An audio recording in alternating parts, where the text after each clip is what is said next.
আসসালামু আলাইকুম। দুপুরে রান্না বসিয়ে দিয়েছি।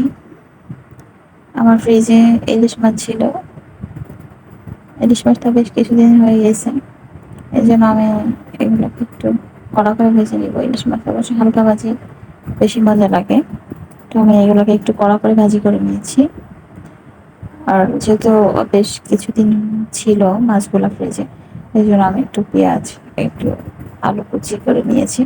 একটু ভেজে মাছগুলোর ভিতরে একটু ভেজে নেবেন যেন গন্ধটা কমে যায়। আপনারা এইভাবে করে নেবেন, যে কোনো মাছ এভাবে করে নিতে পারেন, তাহলে খেতে টেস্টি লাগে।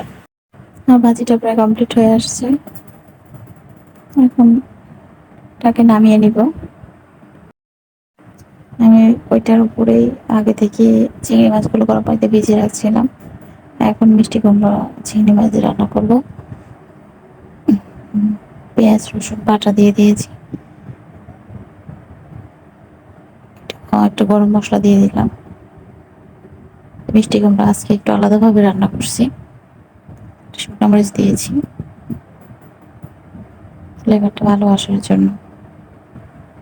ভালো করে মিক্স করে নিয়ে পর আমি যে চিংড়িটা সেদ্ধ করে রাখছিলাম ভালোভাবে ধুয়ে ওটা এখন দিয়ে দিয়েছি। মশলা ভিতরে একটু কষিয়ে একটু পানি দিয়ে দিয়েছি। এরপর ডালগুলো দিয়ে দিলাম। ডাল দিয়ে একটু ডাল ফুটে আসলে এরপর কেটে রাখা মিষ্টি কুমড়াগুলো দিয়ে দিব এর ভিতরে।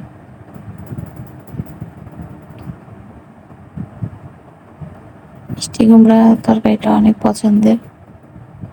এখন আমি তিনটা রসুন একটু থেতলে এটার ভিতরে দিব। যেহেতু মিষ্টি কুমড়ার সাথে আমি একটু ডাল ইউজ করছি, ডালের সাথে রসুনটা দিলে একটু বেশি ভালো লাগে, এর জন্য আমি একটু থেতলে দিয়েছি। এটা আস্ত রসুন খাওয়ার জন্য। ভালোভাবে মিক্স করে নিয়ে একটু পানি দিয়ে দিব। দিয়ে ভালোভাবে সেদ্ধ হয়ে আসলে আমি বেশি ঝোল রাখবো না, যেহেতু এটা চিংড়ি শুটকিতে রান্না করছি, ঝোল লাগলে ভালো লাগবে না। অল্প একটু পানি দিয়েছি। পানিটা শুকিয়ে আসলে আমার মিষ্টি কুমড়াটা রেডি হয়ে যাবে। অলমোস্ট কমপ্লিট আমার মিষ্টি কুমড়া রান্নাটা।